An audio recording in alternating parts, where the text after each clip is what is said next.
CBS 2 News this morning. Together, we can help start your day. Live from the CBS Broadcast Center, this is CBS 2 News. Right now at 6:30, a taxi slams through scaffolding and right into a building on the Upper East Side. While we're trying to get them out, people are screaming about the scaffolding maybe collapsing. We're live tonight on scene with the details. Developing also in Queens, human remains found inside a basement who police now have in custody. And celebrating Juneteenth, events across the city honor the day and recognize its significance in our country's history. Good evening and happy Father's Day to all the fathers and father figures out there. I'm Jessica Moore. Thanks for having us in tonight. Let's talk about our weather. It's been a clear, sunny day, but definitely chillier. Meteorologist Vanessa Murdoch is here with the check of the first alert forecast. Vanessa. Yeah, temperatures topped out in the low mid 70s and the winds were gusty today. So certainly a chill in the air, but still a fabulous Father's Day, I think, by many accounts. 73 degrees at this moment in time, and the winds are cranking out of the north-northwest at 21 miles per hour. Your highs this afternoon range from 65 in Monticello to a high of 74 in Belmar. We had 68 out on the East End in Montauk, 71 in Poughkeepsie, 73 the high today in Central Park, where we are at the moment. As we look at temperatures around the region, again, very much high temps at this present moment in time. So we are going to see these numbers drop off into the 50s and even 40s overnight as skies stay crystal clear and the air stays bone dry. 58, clear skies, some 40s north and west. Winds will start to subside, gusting to up to 20 miles per hour. Today, they maxed out over 35 miles per hour. I'll have your full forecast coming up. We'll talk about warmer, more summer-like weather on tap. Jessica, back to you. All right, thank you, Vanessa. Today's not only Father's Day, but also Juneteenth. There were a host of events in New York celebrating the holiday. It marks the emancipation of enslaved people in this country. In 2021, Juneteenth was celebrated for the first time as a federal holiday. CBS 2's Astrid Martinez takes a look at today's events and the meaning of the day. And for more coverage of Juneteenth celebrations and a list of events taking place tomorrow, head to our website, cbsnewyork.com. A taxi driver jumps a curb and slams into scaffolding on a Manhattan sidewalk and then crashes directly into a bank. Police say the man was involved in a hit-and-run accident just a few blocks away that involved another cab. CBS 2's Thalia Perez live tonight from the Upper East Side with the developing details. Thalia. Jessica, moments ago, a tow truck pulled the cab out of the wall of the bank. But earlier today, as everyone was walking by here on the street, they were just amazed at how it looked. It was incredible to see the cab wedged into the side of the bank after slamming into the scaffolding and then into the bank's wall. It all began with an accident at 79th and 5th between two cabs. Police say one of the drivers, a 74-year-old, left the scene and was chased by the second cabbie, a 62-year-old. The 74-year-old was then driving erratically and jumped the curb at 79th and 3rd. Fire officials say this all happened this morning around 10:35. A witness tells us that as he and other bystanders were pulling the driver out of the cab, there was concern that the scaffolding was going to fall on top of them. Crazy story, Thalia, thank you. Also developing now, human remains discovered inside a Queens home, and now police are investigating. The NYPD says a homeowner on 138th Avenue in the Laurelton section was cleaning out his basement yesterday when he made the grisly discovery. The remains were found inside a plastic bag. Police say a 30-year-old man has been taken into custody. The medical examiner is working to determine the cause of death, and police have not yet identified the person who died.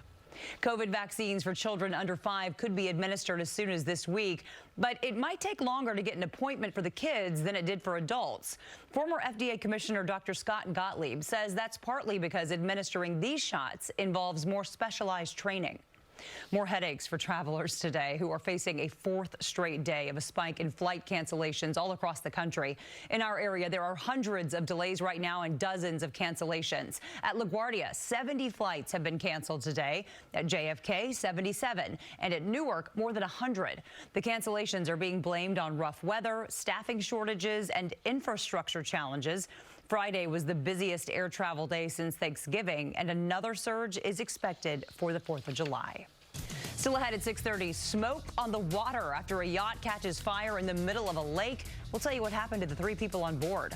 And new information in the death of actor Bob Saget, why one of the sheriff's deputies who responded to his hotel room is now in big trouble. And the January 6th hearings have reached the halfway point. How investigators plan to show former President Trump pressured officials to change the outcome of the election, and how Trump is responding this weekend. Steve. Jessica, in sports, the top 2 teams in baseball are still the Yankees and the Mets.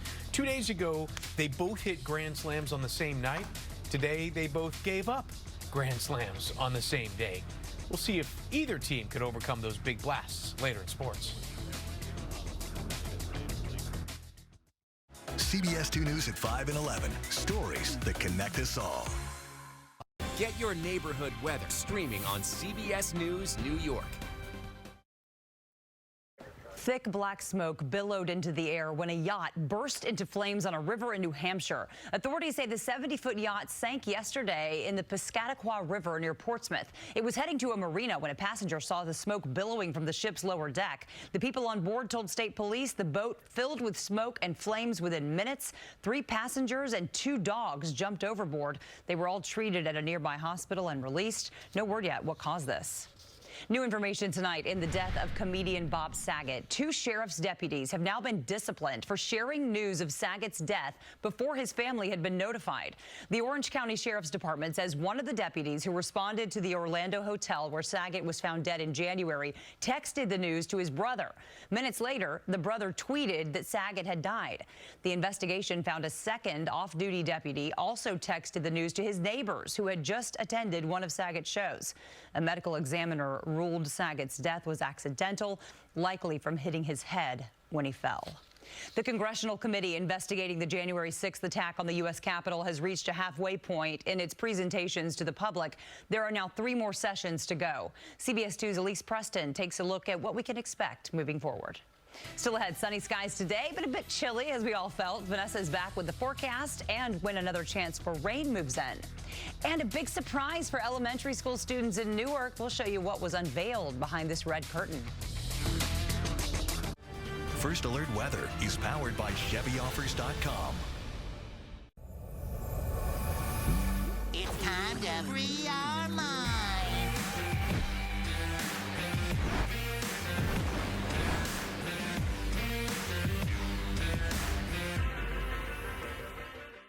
Time for another check on our forecast. Meteorologist Vanessa Murdoch is over in the Weather Center. And boy, you were right. This was a picture-perfect weekend. A little cool and windy, but pretty amazing in my book, at least. I know. I just love how crisp the air. I mean, it was definitely another fall-like day, right? That was the feel out there. But we will be warming up tomorrow as we observe Juneteenth. We're talking about temperatures pushing into the upper 70s and low 80s. Before tonight, it is going to stay cool and breezy. Beautiful tomorrow, turning unsettled on Tuesday with showers in the a.m. maybe some storms later in the day. The temperature trend, the high today, 72. As we make our way into Monday, 79. Then it's mid to upper 70s. We'll reach the low and mid 80s to wrap the work week and carry us into the weekend. The humidity, it was non-existent today, so we call that invigorating. Tomorrow will be the same. It's comfortable still on Tuesday, but it's a transitional day. Then we get into the sticky realm for Wednesday, Thursday, Friday, and into your weekend. The forecast stays dry tonight and tomorrow. Tuesday, as mentioned, becoming unsettled, then staying unsettled through at least Thursday. I think Friday's a bit iffy right now. Saturday, we are looking at the likelihood of more storms.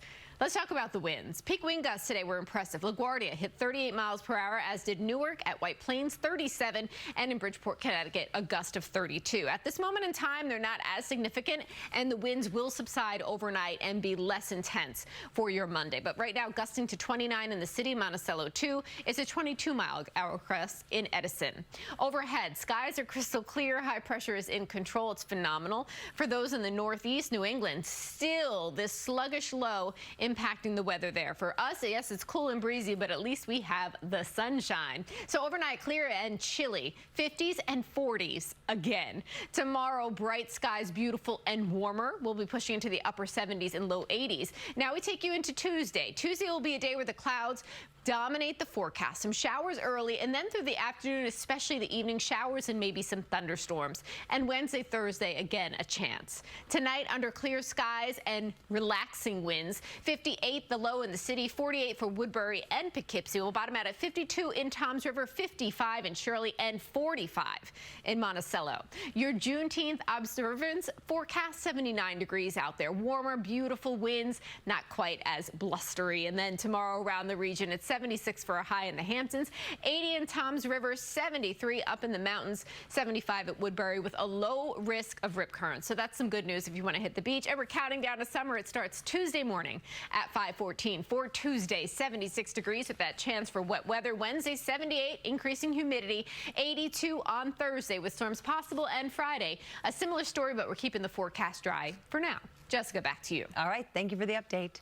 Now to a special surprise for public school students in Newark. 10 students at First Avenue Elementary each received brand new digital pianos. The instruments were unveiled from behind a red curtain on Thursday, set up on the school's playground. The instruments were gifted by the Lang Lang International Music Foundation. The organization partners with elementary schools across the country to implement piano lessons as part of the curriculum. The keyboard for them to take home is going to have a huge impact. They're going to be able to now practice what we're learning in class, but then maybe also explore music that we're not learning in class so that they can come back with questions, and it's really going to enhance their learning. The students who received the pianos were chosen by their music teacher to reward them for their commitment and passion for music. I love that. Still ahead tonight, the Yankees and the Mets get slammed on Father's Day, but it was all smiles for Sue Bird in her final game in New York. Steve has sports up next.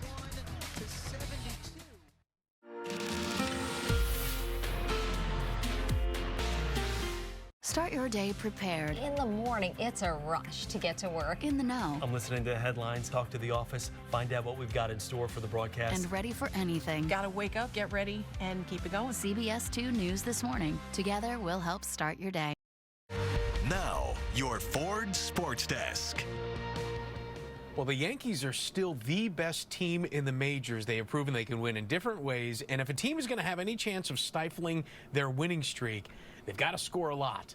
Well, today, the Blue Jays played a lot of long ball. Could you imagine winning your first PGA event, and it's an actual major? And it's incredible. Such tough luck for Zalatoris. That's his third second-place finish in the past couple of years. All right, maybe he'll get the top spot one of these days, right? All right. It's a learning experience. That's true. Okay, there's the glass half full.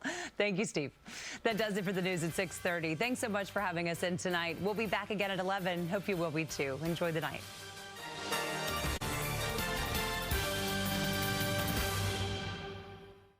Happy Father's Day from CBS 2. I'm a very selfish person. I really wanted her to be there. I have a real past with my own mother. She needs you. Next, Drew. Monday morning at 9 on CBS 2. First alert weather is important because it lets us draw your attention to a specific day. Every day is not a first alert weather day, but on a first alert weather day, people need to pay special attention and they probably need to take action. So they want to check in with us so we can guide them through it.